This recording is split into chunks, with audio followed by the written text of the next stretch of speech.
These are our top stories. Exploding walkie-talkies kill at least 20 people and injure hundreds more in a fresh wave of attacks across Lebanon. Hospitals are again overwhelmed. In my past 25 years in practice, I never removed as many eyes as I did yesterday. Meanwhile, Israel's defense minister declares the start of a new phase of the war with a focus on the northern front against Hezbollah. A Ukrainian drone attack is reported to have triggered an earthquake-sized blast at a Russian ammunition depot. And we have a special report from Somalia, one of the world's poorest countries, as it deals with climate change and conflict. The entire country has emitted as much carbon dioxide since the 1950s as Americans have in, wait for it, the last 3 days. And in the UK, conservationists declare an emergency as butterfly numbers fall to their lowest on record.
Our headlines today. The late Mohammed Al Fayed, former owner of Harrods, is accused of rape by 5 female ex-employees.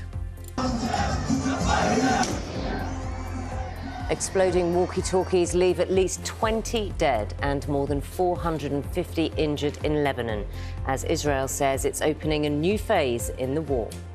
Move away from it. Move away from it. Move away from it. Oh, absolutely end your life, bro. Nearly 40% of customer service workers consider quitting as a result of verbal and physical abuse. We're live this morning at Knowsley Safari with a world-first exclusive. Meet Sleeping Amara there. We're going to tell you about a team of surgeons who managed to fix the broken leg of this 126-stone rhino. A number of the front pages leading on the walkie-talkie blasts, including the Daily Telegraph. Its front page says that Israel has declared a new phase of war after it was accused of being behind the explosions. The Guardian says there are fears of escalation following the second wave of the deadly explosions, and the Daily Mail is reporting that Benjamin Netanyahu has accused the Labour Party of undermining Israel following the attacks. If we step away from the Middle East, The Times features a BBC exclusive about the salary of Sir Keir Starmer's Chief of Staff, Sue Gray, who's earning more than the Prime Minister. The paper reports that Ms Gray is facing a backlash as a result. The Metropolitan Police Commissioner says a third of officers are giving up their taser accreditation, and over a quarter say they no longer want to volunteer for armed policing. In a speech last night, Sir Mark Rowley said officers were experiencing a growing crisis in confidence, which risks London becoming less safe. He said they should always be held accountable, but criticised abuse on social media and said the misconduct system was unfair. The London Evening Standard has printed its final daily paper ahead of a move to weekly editions and a rebrand. The newspaper launched back in 1827 and became free of charge in 2009, seeing particular popularity with the capital's commuters. From next Thursday, though, the paper will become a weekly edition under a new title called The London Standard. David Bowie's old classmate from Bromley, who designed some of his album cover art, is involved in a new exhibition inspired by the music legend. George Underwood is among artists who've created pieces for the Sound and Vision exhibition. It opens next Thursday at 180 Studios on the Strand in central London, and it is to raise money for the charity War Child. George returned to his old art classroom at Ravenswood School to encourage his students' creativity. David was always in and out of subjects. Like, he would be very keen on something one week, and then the next week he's not keen on that, and we used to call it a faddist. You know, he's into fads. And throughout his career, he changed, you know, his music and his style and all the things. You know, he wouldn't sit still for 5 minutes. It was brilliant. Wonderful. At 6, the leader of Hezbollah says Israel crossed all red lines with its wave of attacks using pagers and walkie-talkies. As he spoke,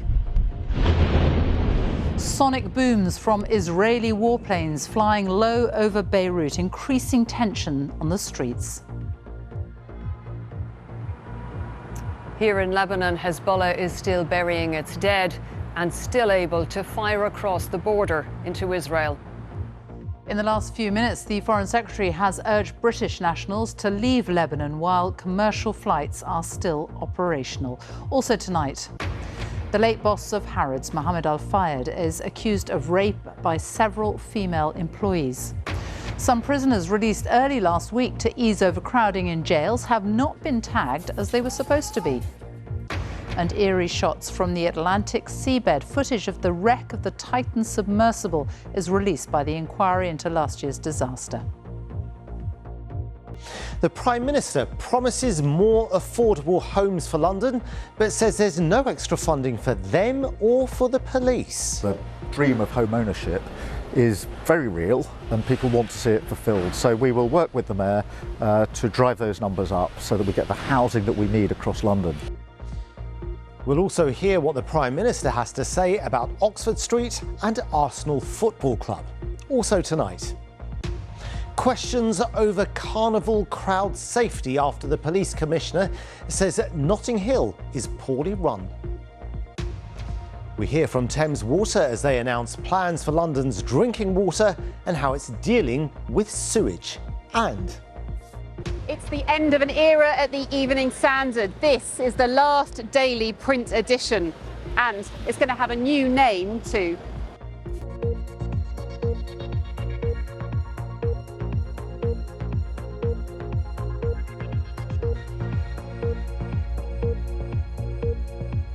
A father of two who took his toddler to a riot has been jailed.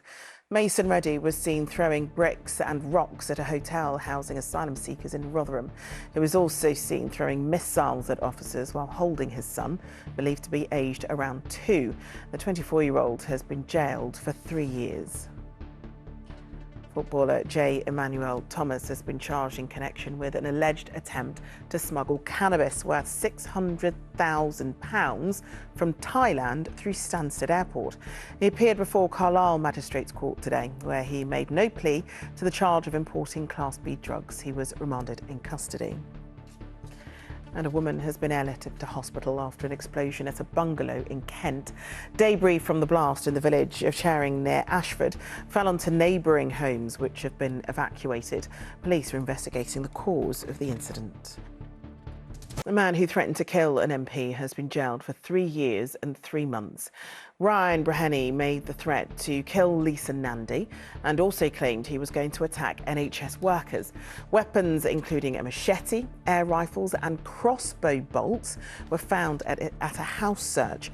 He also said he had been offered an AK-47 assault rifle. A row's broken out over Nigel Farage's claim that safety concerns prevent him from holding constituency surgeries. Parliament's security has disputed the suggestion. The Reform Party leader has repeatedly been accused of not prioritising his Commons role. When asked whether he was holding physical surgeries, he said not yet, but that he would when Parliament allows me. And Next has warned of possible store closures after losing a landmark legal case over equal pay. The retailer is planning to appeal the decision that saw more than 3,500 former and current workers at the group win their pay claim after a 6-year legal battle. An employment tribunal found its retail sales staff, who are overwhelmingly female, should be paid the same hourly rate as those working in Next's warehouses, who are mostly men. A man has pleaded not guilty to having dangerously out of control XL bully dogs which killed a grandmother in Essex. 68-year-old Esther Martin died after being attacked when visiting a property in Jaywick in February. Today, Ashley Warren appeared at Chelmsford Crown Court and was released on bail. His trial is set for next year. A coroner has ruled that the death of a 3-year-old girl could have been prevented if hospital staff had followed sepsis guidelines. Zaidi Ajatunmobi was taken to Broomfield Hospital in Chelmsford with an extremely high temperature. She died hours later. The post-mortem examination showed her death was from complications associated with sepsis.